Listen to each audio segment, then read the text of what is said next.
Expectation এত high, না পেলে আমরা কষ্ট পাই। তাহলে বিষ্ণু বলেছেন, হয় স্ট্রেঞ্জার নয় ট্রাভেলার, এইভাবে থাকো।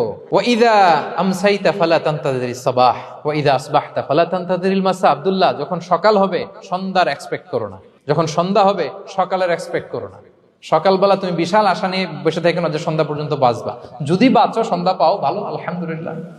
না পাইলে রবের সাথে সাক্ষাতের জন্য রেডি, তাও আলহামদুলিল্লাহ। ঠিক কিনা বলেন? এটা হইতে হবে mindset. Expect less, never be greedy. প্রত্যাশা কম রাখেন, আপনি হ্যাপি হবেন। কিন্তু আমাদের মধ্যে অনেক এক্সপেকটেশন, যেটা আমাদের কষ্ট দেয়, অসুখী বানায়। আরো লাগবে, আরো লাগবে। অনেকের মধ্যে, সবার না, অনেকের মধ্যে এই প্রবণতা আছে না নাই? বিশ্বনবী বলেন, লাউ আন্না লিবনি আদম ওয়াদিয়ান মিন যাহাব আহাব্বা আইয়াকুনা লাহু ওয়াদিয়ান। প্রত্যেক বনি আদমকে যদি একটা করে স্বর্ণের পাহাড় বানায় দেওয়া হয় বা উপত্যকা বানায় দেওয়া হয়, সে চাবে আরো একটা স্বর্ণের পাহাড়ের মালিক কিভাবে হওয়া যায়। আচ্ছা বলেন তো, একটা স্বর্ণের পাহাড়, এটারে বেচা খাইতে খাইতে আমার 14 পুরুষও খাই শেষ করতে পারবে? তার একটা দিয়ে আমি কি করব? কিন্তু বিষ্ণু বলেন, অনেকের প্রবণতা আরেকটা চায়। ওয়ালা ইয়ামলা আফাহু ইল্লা তুরাব। কবরের মাটি ছাড়া তার এই আশা, ভরসা, প্রত্যাশা কেউ থামাতে পারবে না। তাহলে আমরা যেন গ্রিডি না হই, লোভী না হই,